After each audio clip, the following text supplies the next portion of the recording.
watching Bengals Breakdown by Chat Sports, and I am your host, Stone Shields. Happy Memorial Day weekend to all of you guys out there. Coming up on today's show, we're going to be going through a surprise cut candidate, not a full list, just one guy that we're going to be talking about here on today's show that could perhaps not be with the team when that 53-man roster is announced. Also, kind of an ongoing saga. You got two main things here with this football team right now. Obviously, Trey Hendrickson and his situation, and then Shemar Stewart, his situation with his unsigned contract. Got kind of some new developments there from Mike Florio over at NBC Sports. We're going to be breaking that down. And also, kind of flew under the radar, but in recent days, Cordell Volson got a new contract, so we are going to be discussing that here on today's show. But before we get into that, if you want a full cut candidates video, obviously there's going to be a few guys that are cut that is kind of a surprising cut for Cincinnati. If you want that full video, make sure you guys hit that subscribe button if you haven't done so already. That's youtube.com/BengalsTV.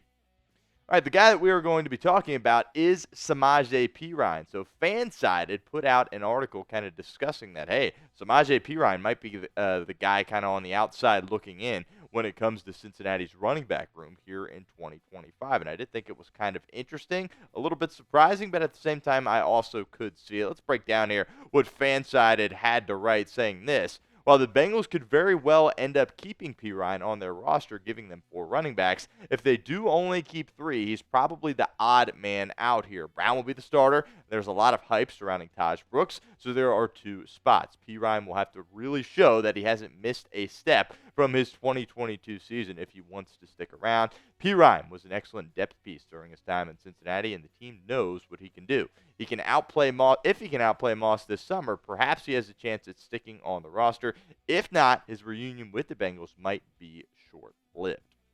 Now, this is a fair statement, right? As I mentioned, there's going to be somebody that gets cut that kind of, makes everybody say, whoa, that was kind of a little bit unexpected, right? But I would be surprised if Cincinnati ultimately did cut Samaje Perine. Obviously, bringing him in free agency, they brought him in for a reason, right? They were looking to fill that hole that they haven't been able to fill ever since he left a couple of years ago, right? That third down back that can kind of go out in the screen game, make some stuff happen as well, and also really be a great pass protector for Joe Burrow. But it is worth mentioning the Bengals only kept 3 running backs last season, and a lot of teams only keep 3 running backs. My gut tells me right now Cincinnati is probably going to keep 4, especially you get that rework deal with Zach Moss, and then it was kind of inevitable that they would draft one as well. So my prediction this year, they're going to allocate another spot to that running back room. But as I mentioned, there will be a surprising cut. We will see exactly who that is, whether it's somebody along defense or the offensive line, or if it indeed is Samaje Perine. But as the running back room currently shakes out right now, obviously Chase Brown is that guy. Zach Moss is coming back after that neck injury. They got him a new deal, reworked that contract, going to be paying him a little bit less. And, of course, Samaje Perine, and you draft Taj Brooks. It is my prediction that they will keep 4, but obviously Perine has to show that, hey, he can still go out there and provide positive things for this football team, and he's going to have an opportunity to showcase those abilities here in training camp in a couple of months and obviously in the preseason as well. Pin comment time here on today's show. Will the Bengals cut Samaje Perine? Let me know what you guys think. Type C for cut or K for keep. Sound off for us at the pin comment of today's video. Next up here on today's show, do want to spend some time talking about Shemar Stewart. He remains unsigned due to a language dispute in his contract. And we kind of knew this for a little bit, but Mike Florio was able to shed a little bit more light onto what exactly is going on with this contract. And I do believe it is kind of a significant thing here, and it is a bigger deal than I originally thought. Here's what Mike Florio wrote for NBC Sports. It gets a little hairy here, so bear with me. He goes, the Bengals and Stewart are haggling over language regarding the potential voiding of his future guarantees. Per a source with knowledge of the situation, the Bengals want to include a phrase that causes a default in the current year to trigger a default in all the remaining years. The problem is that contract signed by last year's first-round pick, tackle Amarius Mims, does not include the language that the Bengals are now attempting to insert into Stewart's deal, and Mims was taken 1 spot lower in 2024 at that number 18 overall position than Stewart was picked in 2025 at that number 17 overall position. So basically, the Bengals hope to pivot from their existing contractual language regarding the voiding of guarantees to new language, with Stewart's contract being the first one to get it. On one hand, the Bengals should be able to change their policies and procedures. Every business at some point does. But on the other hand, in an industry where the contracts for the key employees develop a clear pattern and practice, it's not typical to make a sudden shift in a new way of doing things. Now, this is a pretty significant issue here with Shemar Stewart. There's a lot of issues with the guaranteed money. Basically, what is going down is this. If Stewart were to default in 1 year, the rest of his guaranteed money on the contract would be forfeited. And by default, we mean breaching his contract to some degree. Do the Bengals think maybe he is more prone to doing something like that than previous draft picks? I don't know, right? If he was, I don't know why they would take him at that number 17 overall selection. Or, as Florio was alluding to, are they just trying to change their ways, their policies, and how they do these contracts with their first-round pick? And Stewart is sitting there, and he's saying that's too harsh, right? You know, if he were to breach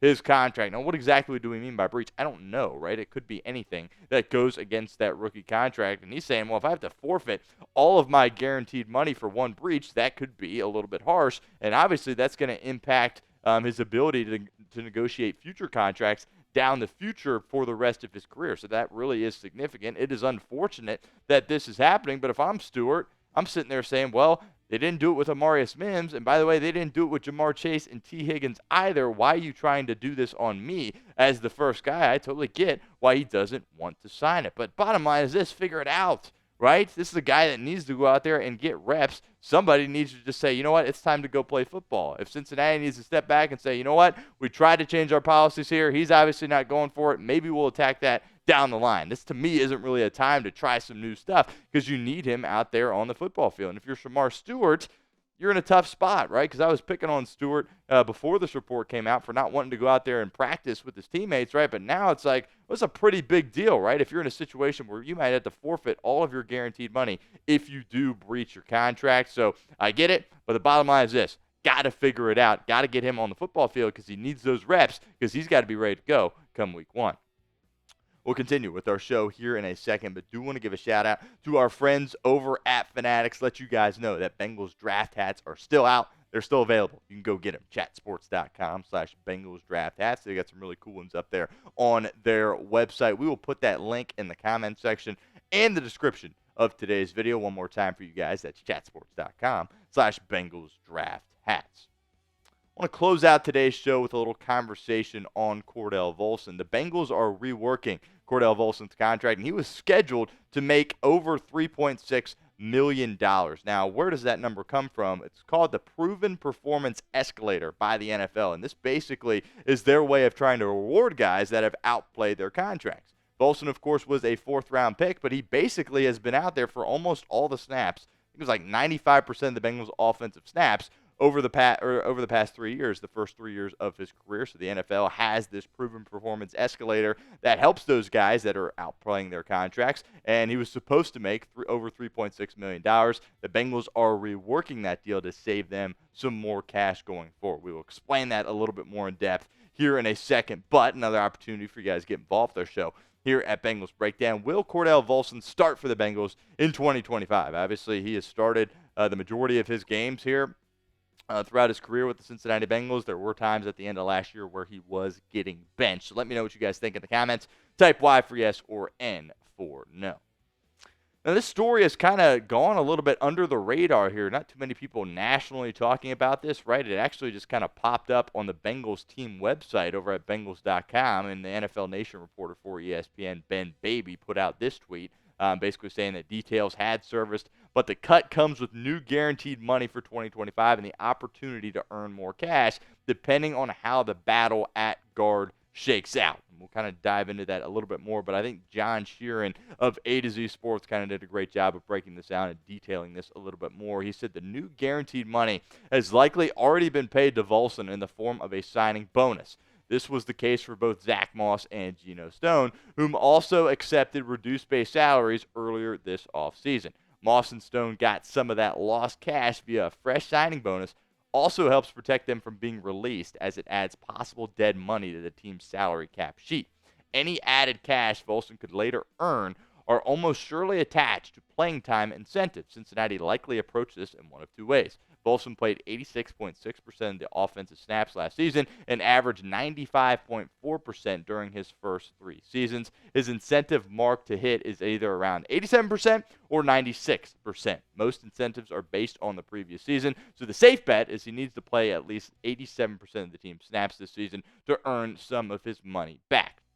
I have some mixed feelings here because obviously it's unfortunate for Volson, right? His performance out on the football field hasn't been what the fan base certainly and what the team would have wanted it to be. But as a 4th-round pick, he went out there as a rookie, won the job, started for 3 years, and then started for the majority of last year as well. And again, the NFL has this PPE, in place that basically says that, hey, we'll pay you more money if you're out playing your contract. And from a snaps perspective, he certainly was out playing his contract. But as far as the stats on the football field, the pressure's given up. Obviously, some issues there. So that's why Cincinnati is kind of reworking this deal and trying to find a way to pay him a little bit less guaranteed money. Now, you go out there and you win the starting job, you're going to have an opportunity to get it back, right? If you go out there and, under Scott Peters, new offensive line coach, prove that, hey, I'm still a guy that can play as a starter for this football team, you're going to hit that incentive, which is, as Sheeran pointed out, got to be snaps played, right? And if you hit that incentive, you will have an opportunity to make even more money, and you're already probably getting that signing bonus here up front. Again, don't have full details here at this point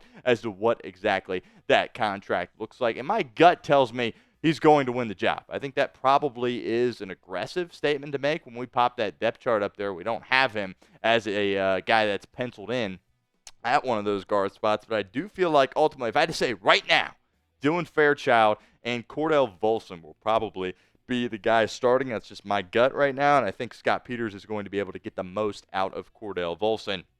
But regardless here, this is another move that Cincinnati has made as a front office this offseason, kind of a savvy move, right? They did it with Geno Stone, basically saying, we want you to stick around. We don't want to cut you, but at the same time, we got to rework your contract a little bit because you're not playing up to the standard of that contract. And that's kind of the situation you have here with Cordell Volson as well. I'm rooting for him. Hopefully he can go out there. And again, we don't know what his signing bonus is, but hopefully the Bengals are still going to be taking care of him from a financial perspective. And if he goes out there and wins the job, he's going to have an opportunity to make even more money than he was scheduled to make.